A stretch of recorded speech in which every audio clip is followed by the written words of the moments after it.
Hi there, and welcome to this how to use Google Classroom tutorial for students.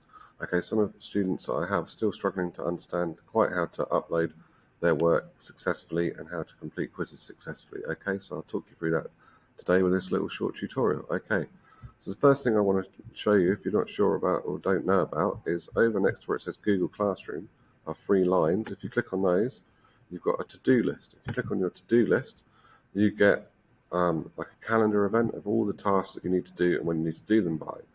You can see on here I've got a quiz and I've got to upload some work.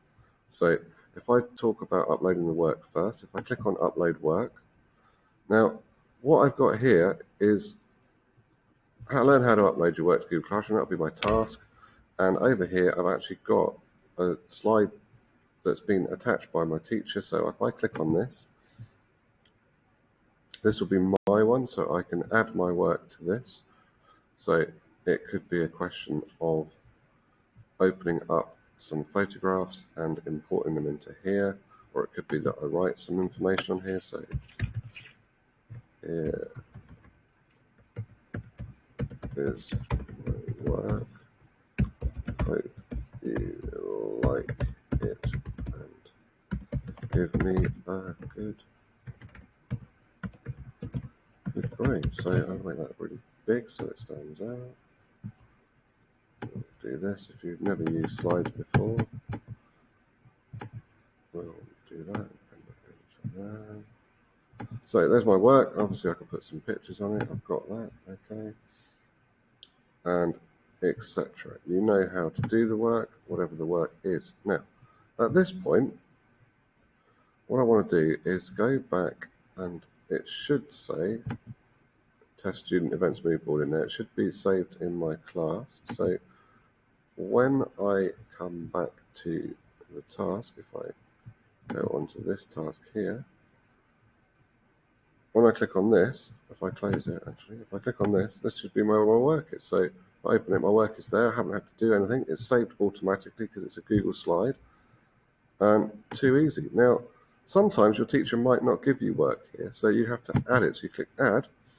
If you've saved it in your Google Drive, so I'll look in my Google Drive, I will find my work. There's my classic example of a photograph, which is always lovely of my dog. So we add the work here. I've got the work that was signed here, and I click turn in. Or if we're in England, we click hand in. Either way. Okay, so that's now handed in. If I go back over here and go back to my to-do list, if I go back over here, sorry, if I go back to my to-do list, you can see I've also been given a quiz to do. So if I click on the quiz, it comes up on this side, so I click on the quiz, answer the questions.